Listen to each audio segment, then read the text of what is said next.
I'm John Havens. I'm VP of Social Media, or Vice President of Social Media for Porter Novelli. We're here actually at the Porter Novelli offices. It's the main office in New York. We just came off of an event with the New York Semantic Web Meetup group, and we're talking about augmented reality. My name is Jack Mason. I'm with IBM's Global Business Services, which is the consulting business for IBM. And I work on our social media and strategic programs. And a big one of those is Smarter Planet, which is our sort of strategic direction for helping the world develop smarter, intelligent systems for everything from traffic to telecommunications to things like augmented reality. Well, I got in touch with you, was it on Twitter, or how did we first? I think the interesting part is that we connected through social media and lived in the same town and didn't know it until we met. Yeah, we're both from Maplewood, New Jersey. We have a great little local pub. So where Ultimate Frisbee was invented. At the pub? Not at the pub, but in Maplewood. Maplewood. Oh, Yeah. okay, all right. Back in the day. Back in the day. Well, one thing Jack had an idea with, because I'm very much into social media, Twitter, Facebook, etc., but got really interested in augmented reality. And then Jack has such a great background and a breadth of emerging tech and all the stuff they do at IBM. So this idea of we came up with this idea of something called the OuterNet.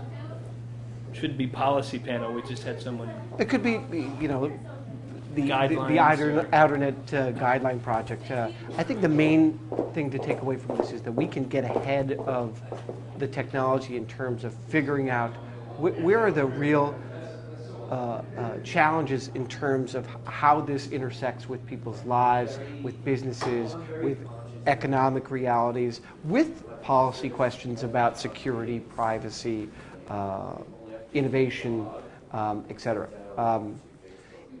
And I think that one part of the learning from this is that we built for IBMers social media guidelines several years ago that really gave them enough latitude to go out and explore and enough sense of do's and don'ts and best practices and so on. And I think that we could do that with this notion of OuterNet, which really, let's define it as the entire evolution of the internet that is going to encompass location awareness, semantic web, as we're talking about here, real-time applications, cloud computing. All these things kind of fit together into this thing where the internet becomes part of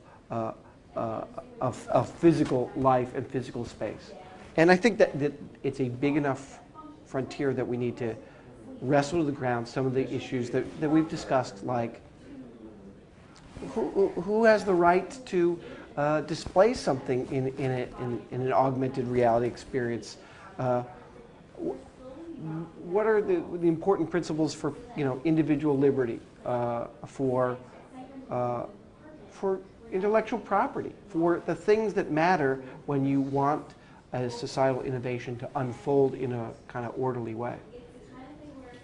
So to that end, we've created a wiki. I forget what I called it. It's like Outer Policy Panel Wiki. We may change the wiki URL if we change the name of the group. But also, for people who don't know, long story short, won't explain it totally well, but augmented reality, especially mobile augmented reality, means you take your iPhone or an Android phone where you can have a compass and a camera, and you just point that smartphone at something. And the idea of augmented reality is that normally when you look through and see and a little thought bubble comes up and it says John Havens and here's his phone number. Yeah. That's the logic of it, is that instead of just seeing what's in the camera, right, you see digital information overlaid that camera or that screen rather. So much like a Minority Report, the same logic is that if I pointed that at Jack and there was facial recognition technology, for instance, through augmented reality, I might see a LinkedIn profile, I could click on it. Right, there's sometimes people get a little scared and it sounds like Terminator vision, but the main reality is that everything that we have on the internet today has greater advantage when it can be incorporated and correlated with physical space.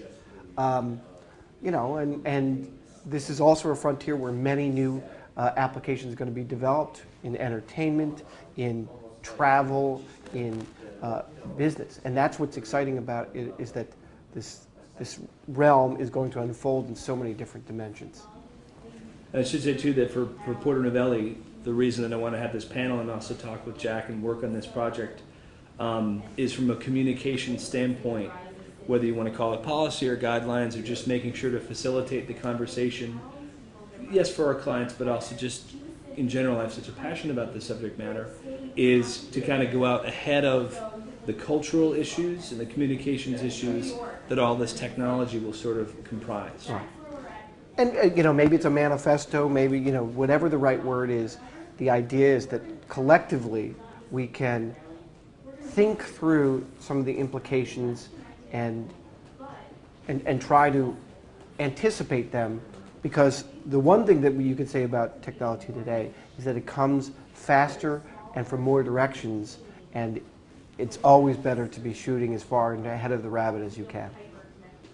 Well, Jack, thank you so much. And just so people can find you, is it Twitter? What's the best place for people? You can find me on Twitter at Jack Mason. And two sites I would recommend is our Smarter Planet blog, which is asmarterplanet.com, and our Tumblr site, which is smarterplanet.tumblr.com. And of course, you can always simply search on Smarter Planet, and you will find us there.